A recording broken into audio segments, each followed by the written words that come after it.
హైదరాబాద్లోని Vanasthalipuram చింతలకుంటలోని NASA hospital వైద్యుల బృందం ఓ యువకుడికి అరుదైన శస్త్రచికిత్సను విజయవంతంగా నిర్వహించారు. హార్ట్ అటాక్, బ్రెయిన్ స్ట్రోక్ గురించే మనకు తెలుసు, కానీ మజిల్ స్ట్రోక్ కూడా ఉంటుందని, అది వచ్చిన వెంటనే సరైన సమయంలో నిపుణుల పర్యవేక్షణలో సరైన చికిత్స ఇస్తే పూర్తిగా కోలుకోవచ్చని నాసా హాస్పిటల్ వైద్యులు నిరూపించారు. హయత్ నగర్కు చెందిన తిరుపతి ఫిజియోథెరపిస్టుగా పనిచేస్తున్నారు. ఇతనికి గత కొన్ని రోజులుగా కుడికాలు పాదం వీక్ కావడంతో పాటు నొప్పి రావడంతో డిస్క్ సమస్య అనుకుని ఎంఆర్ఐ స్కాన్ చేసి చూసినా సమస్య తెలియకపోవడంతో గత నెల అత్యవసర పరిస్థితిలో ఎల్బీ నగర్లోని నాసా హాస్పిటల్కి వచ్చాడని తెలిపారు. వెంటనే డాక్టర్ల బృందం పరీక్షించి చూడగా గుండె నుంచి కాలులోకి రక్తాన్ని సరఫరా చేసే సాయోర్గ ధమని నుంచి కుడి కాలులోకి రక్తం సరఫరా ఆగిపోయిందని గుర్తించినట్లు చెప్పారు. వెంటనే పిక్క కింది వరకు కండరాన్ని ఓపెన్ చేసి ఎంబోలెక్టమీ ద్వారా రక్తనాళాల్లోని గడ్డకట్టిన రక్తాన్ని తొలగించినట్లు తెలిపారు.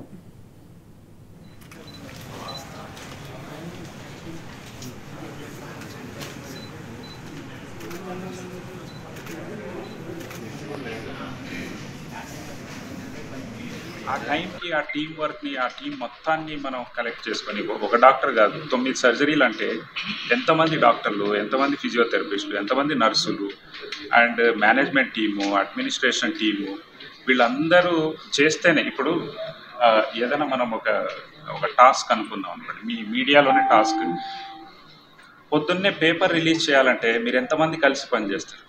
ఎక్కడైనా ఒక్క పాయింట్ మిస్ అయిందా డిలే అయిపోతుంది.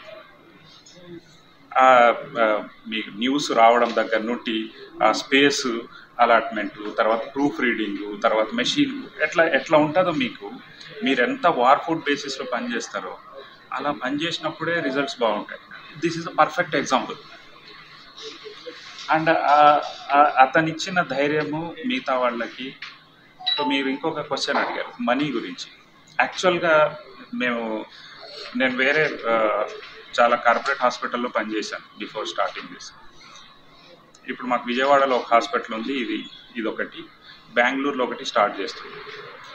మేమేమనుకున్నామంటే ఒక 20%, 25% కాస్ట్ తక్కువ పెట్టి చేద్దామని చేస్తున్నాను.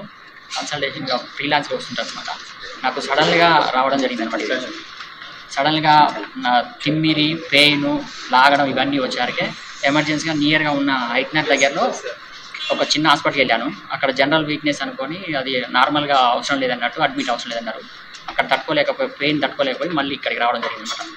ఇక్కడికి వచ్చిన తర్వాత ఇక్కడ ఎమర్జెన్సీ డిపార్ట్మెంట్లో సార్ వాళ్ళు చూశారనమాట. తర్వాత డయాగ్నోసిస్ చేసి ఎంఆర్ఐ తీశారు.